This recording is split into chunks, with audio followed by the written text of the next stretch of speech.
Sino po rito nangangarap ang yumaman? At sino po rito nangangarap na magkaroon at least magkaroon po siya ng sarili niyang business. Yung hindi lang siya namamasukan, hindi dumating doon sa point na siya mismo yung amo, siya mismo yung nagpapalakad ng business na yon. And at the same time, sino po rito nangangarap na magkaroon din ng isang maayos na relasyon? Lalo na doon sa mga young pro natin, sa mga papasok pa lang sa relasyon, at the same time, maging doon sa mga hindi nabiyayaan ng maayos na relasyon.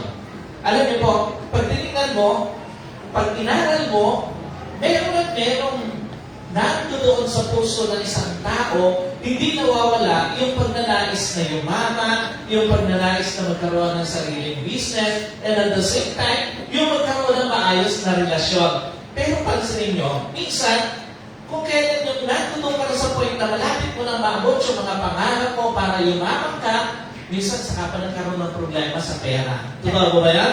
Sino rito naranasan ng mga problema sa pera? Yung ayos na yung mga plano mo para doon sa kabuhayan mo, sa finances mo, pero all of a sudden, pinayagan ng Diyos na magka-problema ka sa pera. At the same time, minsan, kung kailan ayos na lahat yung plano mo, yung tingin mo, nandun ka na sa point na malapit mo na maabot yung pagkakaroon ng sariling business, matatag na business, saka pa nagkaroon ng problema doon sa business mo. Yung point na nandun ka na sa mag-expand ka na, yung gusto mo na magkaroon pa ng panibago na branches o anumang expansion sa iyong business, saka pa siya nagka-problema. At maging doon sa relasyon, napansin nyo, minsan, kung kailan nakasettle ka na doon sa mga pangarap mo sa iyong relasyon, saka pa nagkaroon ng problema ang iyong relasyon. Alam niyo po, again, before any trial came, we were completely set into our plans. Bago pa dumating, napansin nyo, bago pa dumating yung mga pagsubok sa anong areas ng buhay mo yan, sa kaperahan, sa business, sa relasyon, may mga nakaset ka ng plano eh. May mga tao, ang ganda-ganda na ng plano niya doon sa kanyang kabuhayan, doon sa kanyang business, doon sa kanyang relasyon, pero ano pa sa atin, doon pa dumating yung problema. Doon mo palalaman na niloloko ka pala ng asawa mo, doon mo palalaman na mayroon palang problema sa kaperahan mo, doon sa iyong negosyo. Again, before any trial came, we were completely set into our schedules, into our routine in life. Alam niyo po, bago pa talaga dumating yung mga pagsubok, okay ka na doon sa mga plano mo eh. Okay ka na doon sa mga schedule mo, okay ka na doon sa routine ng buhay mo. Pero alam niyo po, anong pinapakita nito? Proving that anytime pala, pwede may magbago sa journey mo. Totoo mo ba yan? Sino rito aminado? Nung dumating yung biglang pagbabago sa buhay niya, minsan nabigla pa siya. Pero alam niyo po, yun yung isa sa mga pinatutunayan ng buhay eh. Na anytime pala, pwede magbago o may magbago sa journey mo. Proving na anytime pala, pwede may mawala sa journey mo. At anytime pala, proving na anytime pala, pwede may mangyari na hindi mo gusto sa journey mo. Totoo mo ba yan? Sino aminado? Wala naman talagang gusto na magkaproblema sa pera eh. Totoo mo ba yan? Wala naman talagang ginusto na magkaproblema business niya.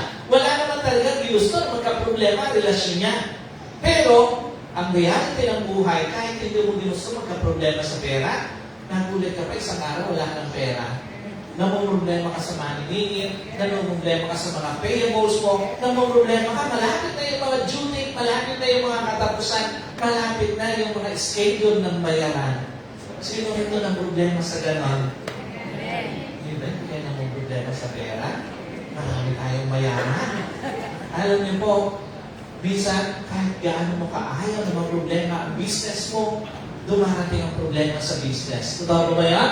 Kahit sa relasyon, minsan, kahit ayaw mo na makaranas ng problema sa relasyon, yung bang iniisip mo pala, nalolokohin ka ng asawa mo, parang nasasaktan ka na. Pero alam niyo po, maraming naloko ng asawa. Totoo ba yan? Yung bang iniisip mo pala, nalolokohin ka ng boyfriend mo, nasasaktan ka na. Pero ang totoo, hindi ka lang pala isang beses niloko, ang dalas ka palang niloloko. Alam niyo po, may mga bagay sa buhay natin, pinatutunayan ng journey natin, na minsan, kahit ayaw na ayaw mo, meron pala talagang mawawala kahit ayaw mo. Meron palang mangyayari na hindi mo gusto, kahit ayaw mo, pero papayagang mangyari ng Diyos. What's the point? Nakita ko, no matter how great things we have in our journey, one day, it will come to last. Napansin mo yun? Nakita ko, no matter how great things we have in our journey, one day, pwedeng mabaliktad ang sitwasyon mo. At nakita ko, no matter how great things we have in our journey, one day, pwedeng puro pamihinayan at pagtataka matitira sa'yo. Alam niyo po, sino ang minado? Nang hinaya doon sa mga nawalang pera sa kanya. Sa nasirang kabuhayan, sa nasirang business, sa nasirang relasyon. Sometimes, pagbabalikan natin yung mga pangyayari sa buhay natin, minsan, di natin maiwasang manghinayang. Manghinayang sa ating mga nasayang na kabuhayan, doon sa mga nasayang na business, doon sa mga nasayang na relasyon na meron tayo sa ating buhay. Now, ang tanong, ano ba dapat maging reaction mo doon sa mga biglaang distractions sa kabuhayan mo, sa business mo, o sa relasyon mo? Ano ba yung dapat maging reaction natin kapag may mga bagay na biglang pinayagan ng Diyos sa buhay natin na ayaw naman sana natin? Sa kabuhayan man yan, sa business mo man yan, sa iyong relasyon man yan, alam niyo po, unang-una, instead of wondering and regretting, take a moment of deep reflection. Sino po naniniwala? Sobrang importante na sa halip mapuno ng regrets, mag-reflect ka, bakit bumagsak ang kabuhayan mo? Sino po naniniwala? Sobrang importante na sa halip mapuno ng regrets, mapuno ng pagtataka, mag-reflect ka, bakit bumagsak ang business mo? At sino po naniniwala? Napaka-importante yung sa halip na mapuno ka ng regrets, mapuno ka ng pagtataka, magkaroon ka ng reflection, malalim na reflection, bakit bumagsak ang relasyon mo? Alam niyo po, kasi ito ang totoo God has always a better reason, or a reason better than what you see. Ang Diyos, hindi siya, mayroong mas magandang dahilan doon sa nakikita mong nangyayari sa sitwasyon mo. Laging mas magandang dahilan ng Diyos doon sa mga pinayagan niya sa journey mo kesa doon sa mga nakikita mo. At ito ang totoo, a moment of reflection is better than a continuous painful correction. Mas mabuti na yung saglit ka huminto, magkaroon ka ng reflection, magmuni-muni, kaysa tuloy-tuloy kang i-correct ni Lord doon sa masakit na paraan. Totoo pa minsan, ang sakit ng paraan ng pagkukorek ni Lord sa atin. Minsan, hindi mo maiwasang paiyak doon sa process ng correction ni Lord sa buhay mo. Pero alam niyo po, kaya nga mas maganda na magkaroon ka na lang ng mas malalim na reflection sa halip mapuno ka ng regrets, sa halip mapuno ka ng panghihinayang pagtataka, kasi mas mahirap yung tuloy-tuloy yung matagal na process ng painful correction ng Diyos. Alam niyo po, para sa mas epektibong reflection, dalawang bagay yung kailangan mong gawin. Una, yung to humble yourself before God. Sino po naniniwala? Hanggat hindi mo kayang ihambol ang sarili mo sa harap ng Diyos, hindi ka makapag-reflect ng totoo. Totoo ba yan? Hanggat hindi mo kayang magpakumbaba sa harap ng Diyos, hindi ka naman talaga makakapag-reflect ng totoo. Alam niyo po, hanggat hindi mo kayang ihambol ang sarili mo sa harap ng Diyos, hindi mo makikita mga pagkakamali mo. At sino po naniniwala, hanggat hindi mo kayang ihambol ang sarili mo sa harap ng Diyos, hindi matatapos yung painful process ng correction ni Lord sa iyo. Meaning, konektado sa humble reflection mo, yung totoong essence ng reflection mo. Konektado sa humble reflection mo, yung totoong pagkatuto mo. At konektado sa humble reflection mo, yung pagtatapos ng painful correction ng Lord sa buhay mo. Ikalawa, you have to admit your mistakes and be willing to make a total turnaround. Alam niyo po, sino naniniwala, hindi yung totoong reflection, hindi nagtatapos sa nakita mo lang pagkakamali mo, kung hindi dapat kasunod nun, inamin mo at tuluyan mong tinalikuran yung mga pagkakamali mo. Totoo ba ba yan? Hindi nagtatapos doon sa reflection eh. Na matapos mo makita, malaman yung mga pagkakamali mo, hindi doon nagtatapos. Magbabago yung totoong sitwasyon mo, matapos mo aminin, mag-reflect ka, aminin, and then magkaroon ka ng total turnaround doon sa mga pagkakamali mo sa journey mo. Alam niyo po, ano pinapakita nito? Hanggang hindi mo tuluyang iniiwan pagkakamali mo sa kabuhayan mo, isang araw, kahit inamin mo pa pagkakamali mo sa kabuhayan mo, babalikan mo lang ulit yung pagkakamali mo. Kahit inamin mo pa yung pagkakamali mo doon sa business mo, hanggat hindi mo tuluyang tinatalikuran, iniiwan yung mga pagkakamali na yon, isang araw babalikan mo lang ulit yung pagkakamali na yon. And at the same time, kahit inamin mo pa yung pagkakamali mo sa relasyon mo, hanggat hindi mo tuluyang iniiwan yung pagkakamali na yon, isang araw babalikan mo lang yung pagkakamali na yon. Alam niyo po, wala sa pag-amin ng pagkakamali sa kabuhayan mo, ng kabuhayan mo o yung pagbabago ng kabuhayan mo, nandoon sa tuluyang pagtalikod sa pagkakamali mo. Ang babago talaga ng iyong sitwasyon sa kabuhayan man niya, sa iyong relasyon man niya, sa iyong business man niya, ay yung tuluyang pagtalikod sa mga pagkakamali mo. Hindi kayo pwedeng natapos ka lang doon sa pag-reflect. Natapos ka lang sa pag-amin. No, kinakailangan matapos mo mag-reflect, matapos mo makita yung pagkakamali mo, ihabol mo yung sarili mo, at tuluyan mong iwan yung pagkakamali nila. Walang kwenta yung mga taong nagloko na hindi na iniwan yung pagluloko nila kahit na humingi ng tawag sa'yo. Totoo po ba yun? May mga nagloko na mga asawa, humingi nga ng tawad, pero bumalik din sa pagluloko nila. Hindi naman iniwan yung kanilang yung mga number 2, yung mga number 3 nila, nag-stay pa rin naman doon eh. Walang kwenta yun. Kahit inamin mo pa yung pagkakamali mo. Ang totoong pag-iwan sa pagkakamali, yung talagang, yung totoong pag-amin sa pagkakamali, yung totoong iniwan mo, yung pagkakamali na yun. Ang totoong pagbabago ng sitwasyon mo, mula ko sa pagkakamali na yun, yung iniwan mo siya. Yung hindi inamin mo lang, humingi ka lang ng tawad, kahit umiyak ka pa, kahit lumuhod ka pa, hindi mo nang iniwan yung pagkakamali mo, wala nang kwenta yung ginawa mong pag-aamin. Kahit sa aspekto ng buhay, lalo na sa relasyon, tandaan niyo po, kahit naiyakan ka pa ng asawa mo, ng boyfriend mo, kung hindi naman niya iniwan yung pagkakamali niya, umiyak lang siya, pero wala namang bago sa kanya.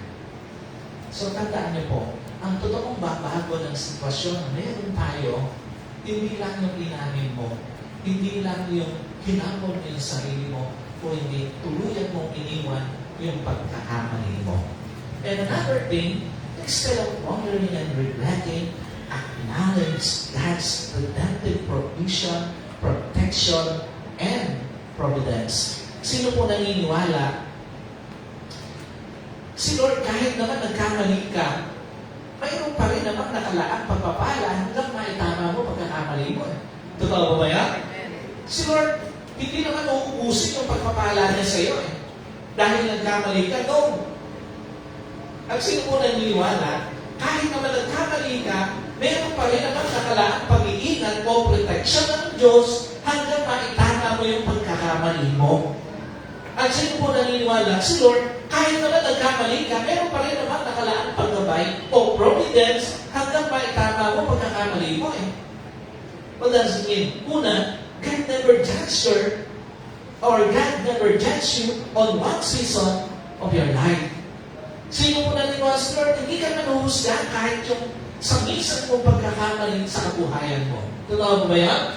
Hindi ko mo nagkamali ka dun sa kabuhayan mo, sa paghawak ng pera mo, uhusgahan ka na ng Diyos eh. He will never judge you on one season of your life. Si Lord, hindi ka naman niya uhusgahan dahil nagkamali ka minsan sa business mo eh. at maging doon sa relasyon mo. Pero tandaan niyo po, alam naman ng Diyos kung ikaw ay talagang magbabago o hindi. Kaya nga ang Panginoon, hanggang dumadaan ka sa process ng pagkatuto, hindi niya tinatanggal yung provision niya, yung protection niya, yung kanyang providence sa isang tao. Kasi nga, alam niya magbabago pa yun eh. Pero alam din ng Diyos kung hindi na talaga magbabago yung isang tao na yun. Kahit na sa ibang tao, kasi naitatago natin yung ating totoong intention, yung ating totoong saloobin, pero maniwala ka, hindi mo maitatago sa Diyos kung ikaw ay nagkukunwari lang na magbabago. Alam na alam ng Diyos yun. Kaya nga doon sa mga nagkukunwari lang na nagbago na asawa, kung naitatago mo man yan sa asawa mo, sa Diyos hindi mo maitatago yan. Doon sa mga nagkukunwari na nagbago na para doon sa pag-handle nila ng kanilang kaperahan, ng kanilang business, pwede mong itago sa ibang tao yan, pero hindi mo maitatago sa Diyos yung bagay na yun. So, alam niyo po, ang maganda lang dito talaga, ang ating Panginoon, He will never judge us on one season of our lives. Hindi tayo hinuhusgahan ng Diyos doon sa isang season ng ating buhay. Na although, nagkamali ka minsan, pero it doesn't mean na hanggang doon ka na lang. No, hindi gano'n ang Panginoon. So, kasi nga mapapansin niyo sa Biblia, ang daming kwento na ipinakita ni Lord ng pagbibigay na ng second chance sa mga gustong magbago sa kanilang buhay. Napansin niyo, si Peter, despite ng 3 beses niya na dininay ng ating Panginoon, pero nirestore pa rin siya ng Panginoon. Si David, despite na nakakumit siya ng adultery, pero nirestore pa rin siya ng Panginoon. Si Moses, who lost his temper, pero nirestore pa rin ng Panginoon. Si Paul, mula doon sa pagiging persecutor, naging preacher, nirestore siya ng Panginoon. At yung woman on the well, mula doon sa kanyang makasalanang pamumuhay, nirestore din siya ng Panginoon. By the way, sino naniniwala? Kaya ka nirestore ng Panginoon mula doon sa mga bumagsak na kabuhayan mo. At sino naniniwala? Kaya ka nirestore ng Panginoon mula doon sa bumagsak na mga negosyo mo. At maging doon sa mga bumagsak na relasyon mo. Kasi nga, ang Panginoon, He will never judge you on one season of your life. Hindi ka naman huhusgahan ng Diyos doon sa isang season ng buhay mo dahil bumagsak ka na. Alam niyo po, anong pinapakita dito ng Panginoon? Pagsasagot ka ng pintuan ng tao, pero hindi ng Diyos. Totoo ba yan? Iiwan ka ng tao sa mga pagkakamali mo, pero hindi ng Diyos eh. Ang Diyos kahit nagkamali ka, hindi ka pa rin iiwan. Ang Diyos kahit na nagkamali ka, hindi ka pa rin naman pagsasaladuhan ng pinto. Kasi nga, hindi siya yung klase ng Diyos na i-judge ka doon sa isang pagkakamali ng buhay mo. Ikaw ba, you cannot rebuke anything in your life with the absence of God's provision, protection, and providence. Alam niyo po, hindi mo maitatayo muli ang kabuhayan mo na wala ang provision ng Diyos eh. Totoo ba yan? Hindi mo maitatayo muli ang business mo nang wala ang protection ng Diyos. At hindi mo maitatayo muli yung relasyon mo na bumagsak nang wala ang providence ng Diyos sa iyo. What's the point?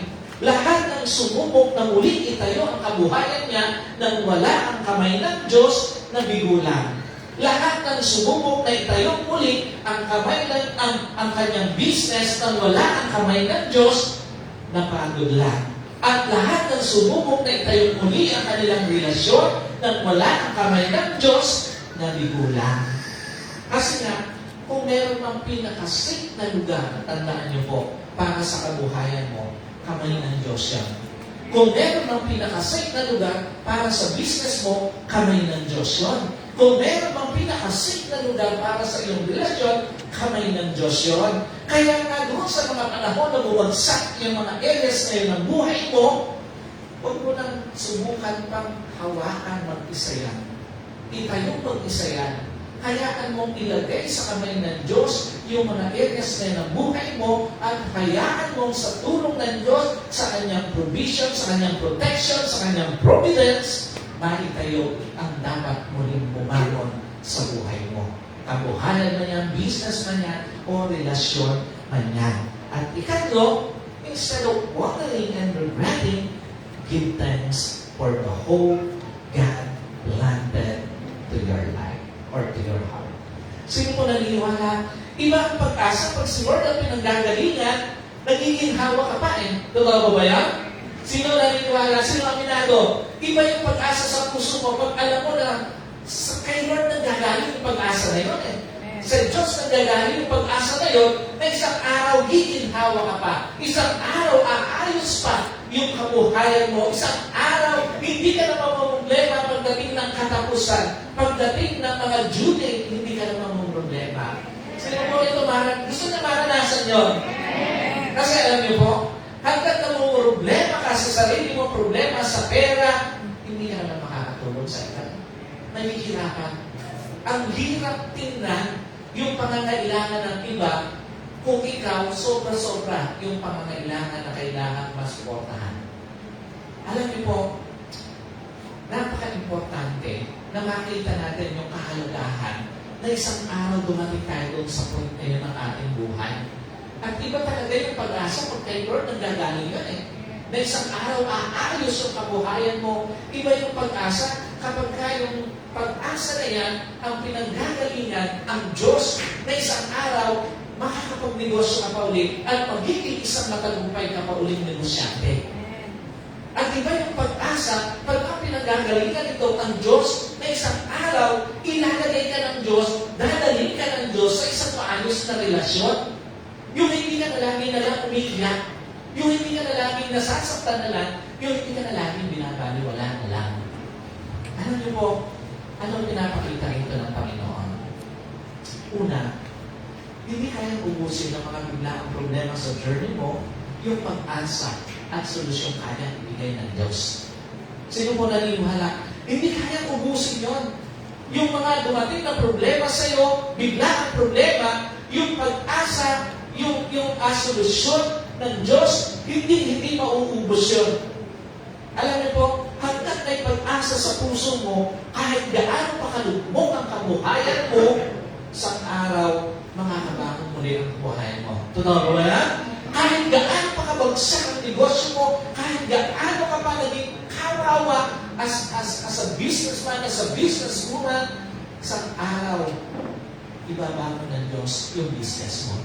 At kahit gaano pa kabagsak ang relasyon mo, kahit gaano ka pa lumuha ng gusto, pagsang araw, ibabago ng Diyos ang relasyon mo. Anong pinapakita nito? Higit sa nakikita mo ngayon sa kabuhayan mo, mas panghawakan mo yung kayang gawin ng Diyos sa kabuhayan mo.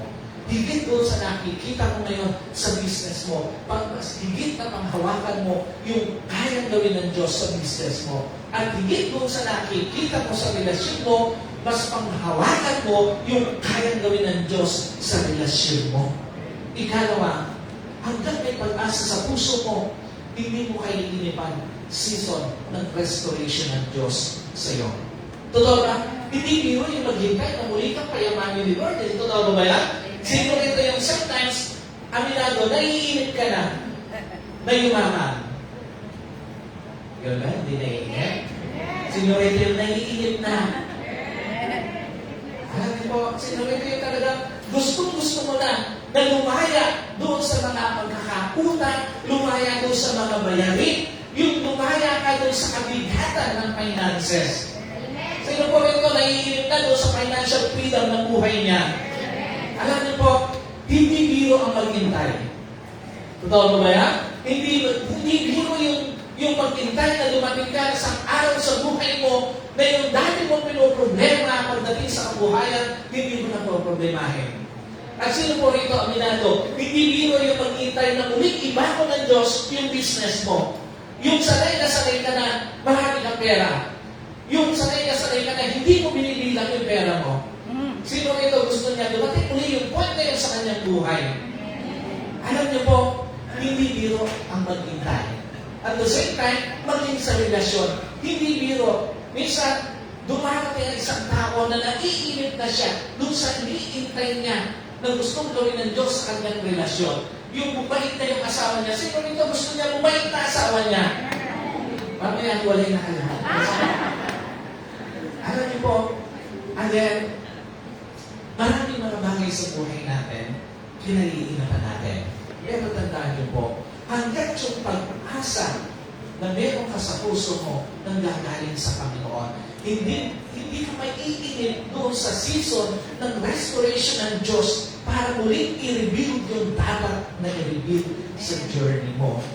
Alam niyo po, again, hindi madali sa isang tao na yung dating sanay ka maraming pera, bigla wala ng pera. Totoo ba yan? Hindi madali sa isang tao na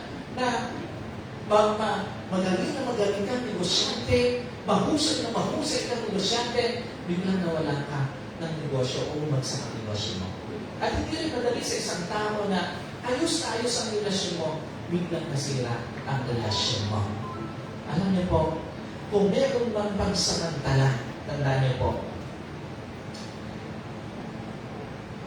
kung meron bang pagsamantala na magtatanggal ng mga tinatawag natin silent pain sa ating buhay. Kasi ito ang totoo eh.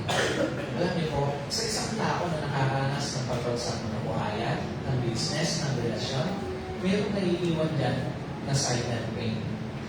Sa ayon sa gusto mo, kahit hindi mo sinasabi sa mga tao sa paligid mo, may nakatagong sakit dyan. At iba yun. Iba yun doon sa nasasabi mo. Mas mabigat yung mga tinatagong sakit. Mas mabigat galing na eh. Yung tahimik na dinadala mo lang yung sakit. Dahil bumagsak ang kabuhayan mo, ang business mo, ang relasyon mo. Pero alam niyo po, kung meron mang magsisilbi na antidote para doon sa mga silent pain ng buhay mo, yung pag-asa na nanggagaling sa Diyos. Kung meron mang magsisilbi na pamatay doon sa mga silent pain na yan, magpapamanhid doon sa sakit na yan, yung pag-asa na nanggagaling sa Diyos. Alam niyo po, lagi natin tatandaan, hindi magiging matibay yung pag-asa na yan sa puso mo nang hindi nakabatay sa pag-asa na nagmumula sa Diyos at sa pangako ng Diyos. Kailangan yung pag-asa na yan, hindi lang basta pag-asa, o hindi dapat nakabase yan doon sa pangako ng Diyos. Kasi pwede may pag-asa ka, pero pwede mawala yan kung hindi nakabase sa pangako ng Diyos para sa iyo. Kailangan malinaw sa iyo, hindi lang basta pag-asa yung nasa sa puso ko, kundi yung pag-asa na yan, nakabase yan mula sa mga pangako ng Diyos. Now, the question is, what promises we can hope on from God concerning our broken dreams? Ano ba yung pwede natin panghawakan ng pangako ng Diyos? Alam niyo po, unang-una, God preordained a season to rebuild your broken dreams. Dito po sa Esther chapter 6 verse 7, sabi ko, hayaan ninyo ang gawain ng bahay na ito ng Diyos. Hayaan ninyo muling itayo ng tagapamahala ng mga Hudyo, ng mga matatanda ng mga Hudyo, ang bahay na ito ng Diyos sa lugar na ito. Ang nagsasabi po rito, isang sulat ito na ginawa ni Haring Cyrus during the time na siya yung nagre-reigns bilang hari na sumako sa mga Israelita. Alam niyo po, sabi niya, doon sa part na yan, hayaan ninyo na itayo muli kasi nagnanais yung mga na-exile na mga Israelites, yung mga tinanggal sa Israel, na makabalik muli at itayo muli yung templo. So tandaan natin, dalawa yung gusto nilang itayo doon sa Israel during destruction ito. Yung kanilang wall at yung kanilang temple. Pero this time, itong temple muna yung gusto nilang itayo. At dito sa panahon na to, gumawa ng sulat o ng decree si Haring Cyrus. Ang sabi niya doon, hayaan ninyong itayo yung wall na yan o yung temple na yan ng mga Israelita o ng mga Jews. Pero alam niyo po, ito, nung matuklasan yung sulat na ito, ay sa panahon na ni Haring Darius. Ano pinapakita rito? Sino po naniniwala? Kung may panahon ng pagbagsak, may panahon din ng pagbago ng Diyos para sa iyo. At sino po naniniwala? Kung may panahon ng kakulangan, may panahon din naman ng kasaganaan na inilaan ng Diyos para sa iyo. At kung may panahon ng pagkawala, may panahon din naman ng muling pagkatagpo ang Diyos para sa iyo. At sa maniwala at sa hindi, those seasons were already preordained by God. Lahat ng panahon na yon, nauna nang itinakda ng Diyos bago mo pa makita sa buhay mo. Sa maniwala at sa hindi, yung mga season na yon, matagal nang naihanda ng Diyos sa buhay mo. Meaning, hindi pa bumabagsak ang kabuhayan mo, may naitakda ng panahon ng Diyos para muling ibangon ang kabuhayan mo. Hindi pa bumabagsak ang business mo, may naitakda ng panahon ng Diyos para muling ibangon ang business mo. At hindi pa bumabagsak ang relasyon mo, may naitakda ng panahon ng Diyos para muling ibangon ang relasyon mo. Alam niyo po, ang tanong, paano mangyayari yun? Una, surprisingly, God will use people to set you free from your broken dreams. Ang Diyos, lagi siyang gagamit ng mga tao para makalaya ka doon sa mga broken dreams sa buhay mo. Sa tingin nyo, aksidente kaya na long time ago, may ginawa na si Haring Cyrus na sulat o decree na nagsasabi, hayaan ninyo yung gawain ng bahay ng Panginoon. Ang pinatutungkalan niya, yung pagre-review ng temple. Alam niyo po, again, sa tingin niyo, nag-proceed kaya ni Haring Cyrus na pag muli itinayo ang templo, may mga mag-a-arise na problema?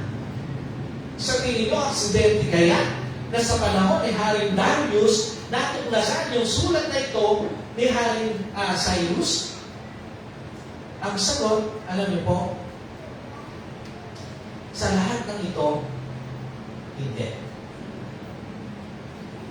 Dahil ang Diyos at hindi si Haring Cyrus ang nakakita ahead of time na isang araw magkakaproblema yung mga Israelites sa pagre-rebuild ng temple.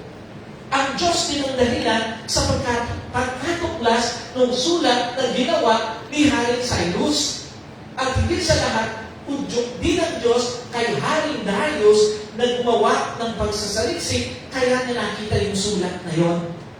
Sa panahon na tinatayo na ng mga Israelita yung kanilang temple. So, hindi aksidente na isang araw nandulong ka na sa sitwasyon na binabangon ng Diyos ng kabuhayan mo. Kasi ahead of time, na-preordain na yan ng Panginoon. Hindi aksidente na isang araw nandulong ka na sa sitwasyon, nakatayo ka, nakikita mo, binabangon ng Diyos yung business mo. Kasi ahead of time, na-preordain na yan ng Panginoon. At hindi aksidente, isang araw makikita mo na binabangon ng Diyos ang relasyon mo kasi na-preordain na yan ng Panginoon.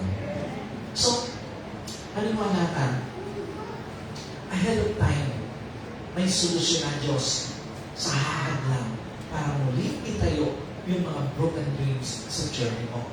Maniwala ka, ahead of time, may season na ang Diyos para muli itayo yung mga broken dreams sa journey mo. At maniwala ka, ahead of time, may naihanda ng mga tao o paraan ang Diyos para muli itayo yung mga broken dreams sa journey mo.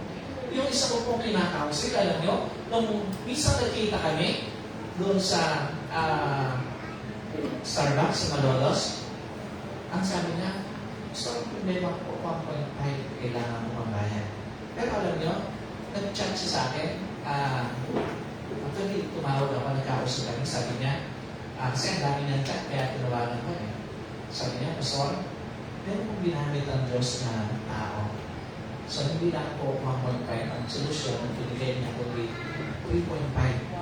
So, parang pinapakita rito ng Panginoon, sa ayon sa gusto mo, may gagamitin paraan at tao ang Diyos para muli i-review yung dapat ma-review sa buhay mo. At nagugulat ka pa pag isang araw, nandulong ka na sa sitwasyon na yon. So, maniwala ka, ang Diyos meron na siyang na preordain na mga panahon at paraan para muling ibangon ang dapat ibangon sa buhay mo. Ikalawa, God will cover you from inside and outside opposition while rebuilding your broken dreams. Sabi dito sa chapter 4, verses 1 to 3 ng Ezra, nagbabalita ng mga kaaway ng Huda at Benjamin ang mga bumabalik na bihan ay nagtatayo ng templo para sa Panginoong Diyos sa Israel o ng Israel. Lumapit sila kay Zerubbabel at sa mga puno ng mga sambahayan at sinabi sa kanila, isama ninyo kami sa inyong pagtatayo sapagkat sinasamba namin ang inyong Diyos na gaya ng inyong ginagawa. Verse 3, at kami ay naghahandog sa kanya mula ng mga araw ni Esradon na hari ng Assyria na siyang nagdala sa amin dito. Ngunit sinabi sa kanila ni Zerubbabel, Jesua at ang iba pa sa mga puno ng mga sambahayan ng Israel, kayo'y walang pakialam sa amin sa pagtatayo ng isang bahay para sa aming Diyos. Verse 4, na magkagaling pinanlupaypay ng mga tao ng lupain ang taong bayan ng Huda at tinakot silang magtayo.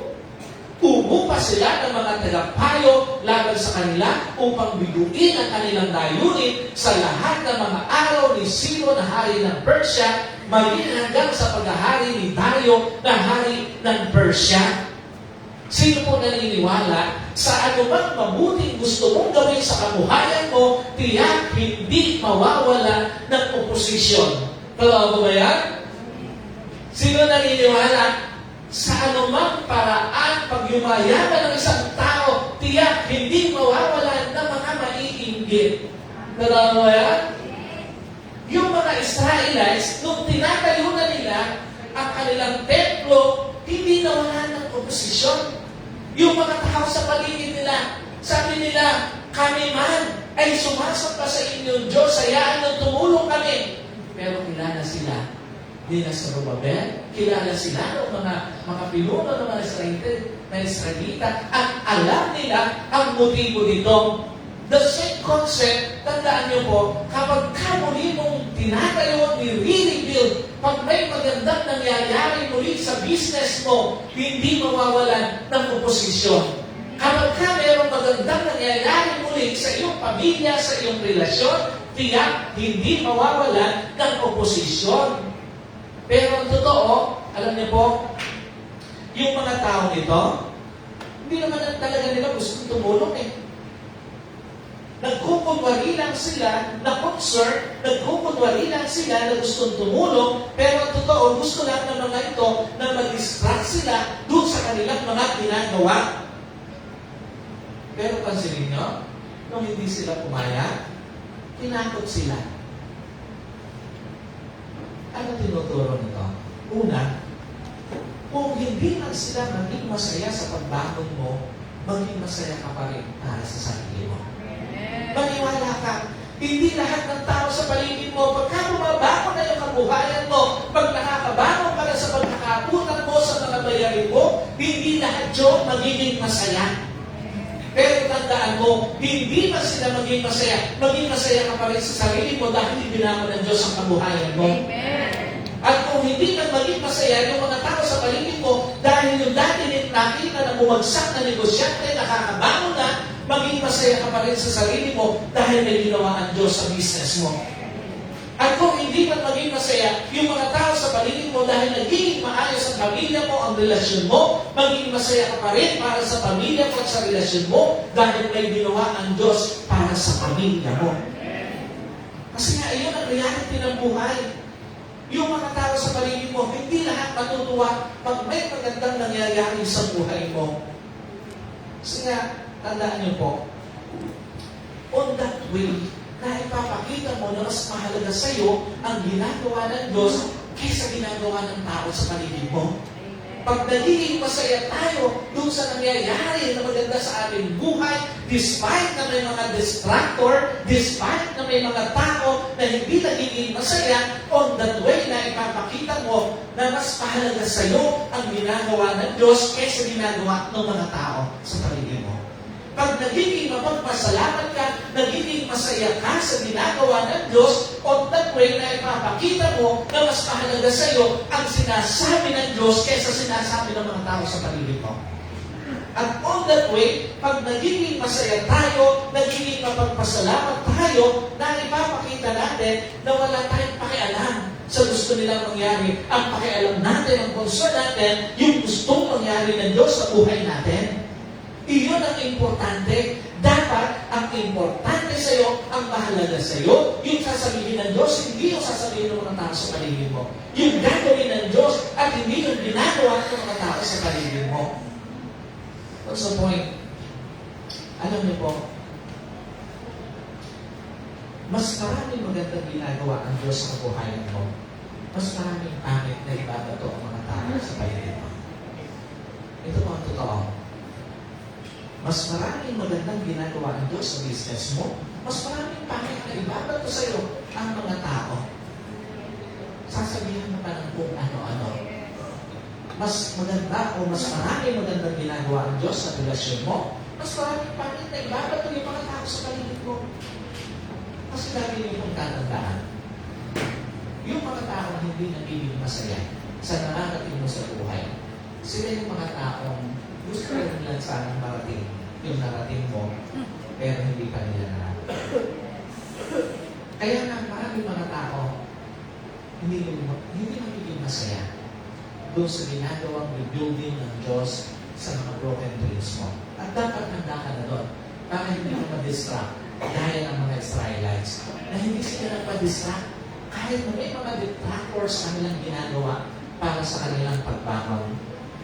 Alam niyo po, pakatandaan niyo, ano mang pangit ang ibato sa iyo ng mga tao sa paligid mo, ang Diyos na author ng mabuting pagbabago sa buhay mo ang magpuprotekta sa iyo. Kaya, puprotektahan ka gaya ng protection na ibinigay sa kanila ng Panginoon habang nire-rebuild nila yung kanilang mga broken, yung kanilang temple. And finally, God providentially overflowing His blessings to complete rebuilding process of your broken dreams. Ayon doon sa chapter 8 o sa verse 8, sabi doon, bukod dito'y gumagawa ako ng utos kung ano ang inyong gagawin sa matatanda ito ng mga Hudyo para sa muling pagtatayo ng bahay na ito ng Diyos. Ang magugugol, pansinin niyo po, sabi dito, ang magugugol ay ibigay ng buo sa mga tao ito at walang pagkaantala. Ano pinapakita rito? Sino po naniniwala? Pag nirebuild na ng Diyos ang mga broken dreams mo, one thing for sure, hindi magkukulang ng provision ng Diyos. Naniniwala po ba? Pag nire-rebuild na ng Diyos yung kabuhayan mo, maniwala ka, hindi magkukulang ng provision ang Diyos hanggang ma-rebuild na yung dapat ma-rebuild sa journey mo. And at the same time, maniwala ka, walang mangyayaring anumang pagkaantala doon sa season ng Diyos para sa iyo. Anong pinapakita nito? Yung sulat na ginawa ni Haring Cyrus, yung ating pong binasa, dalawang bagay yung binigyan din niya dito eh. Yung una, yung ating pong binagin, ang sabi niya doon, yung ang magugugol ay ibigay ng buo. Ikalawa, walang pagkaantala. Again, hindi ito mangyayari sa ganang sarili lang ni Haring Cyrus. He was divinely directed na gawin ito in favor ng mga taong magre-rebuild ng nasirang templo o bahay-sambahan. Now, ang tanong, ano ba spiritual relevance nito? Ano ba halaga nito, lalo na sa iyo, na nakakarinig ng mensahe ito? Maniwala ka sa buong panahon ng rebuilding process ni Lord sa mga nabigumong pangarap, hindi ka pagkukulangin ng Diyos. Sapat ang ibubuhos niyang biyaya sa iyo hanggang muling makabangon ang kabuhayan mo. Sapat ang ibubuhos ng biyaya sa iyo hanggang muling makabangon ang business mo. At sapat ang ibubuhos ng biyaya sa iyo hanggang sa makabangon, ganap na makabangon Panginoon ang relasyon mo. At ang pinakamatindi ron, walang makakahadlang sa siso ng Diyos para muling buuin ang mga nasirang pangarap sa buhay mo. Amen. Sino po rito ang may mga gusto pang mabuong pangarap? Amen. Nasa oras na to, alam mo, Lord, akin yung pangarap na yun.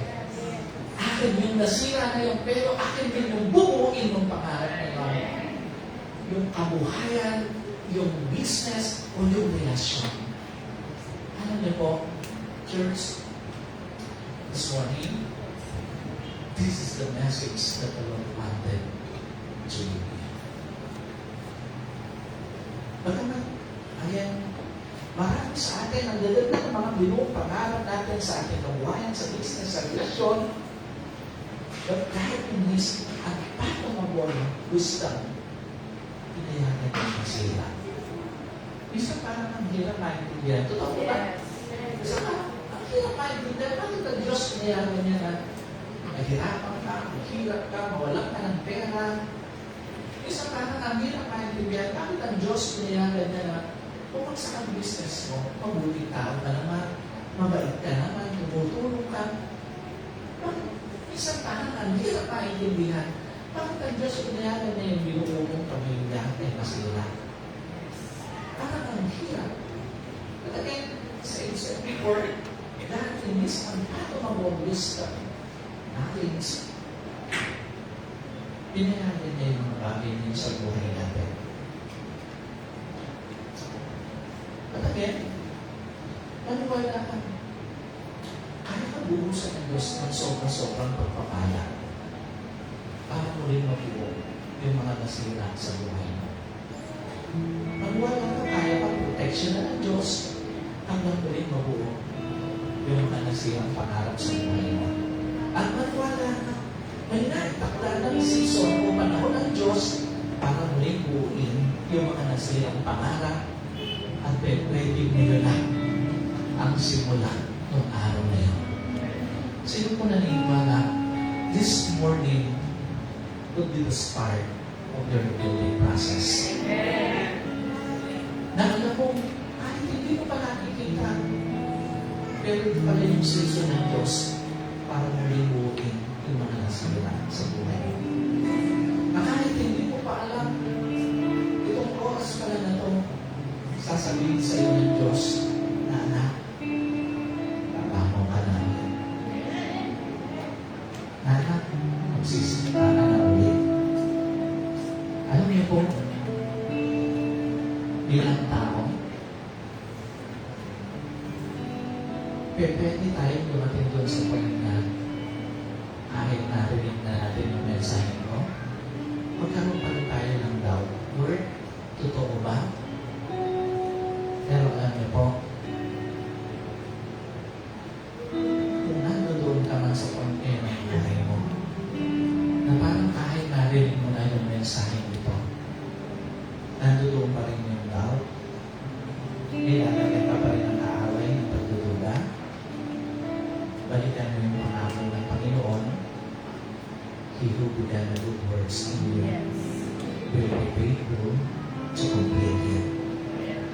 Lahat ng magandang simula ng Diyos sa buhay mo, tapat ang Diyos na kukumpletuhin.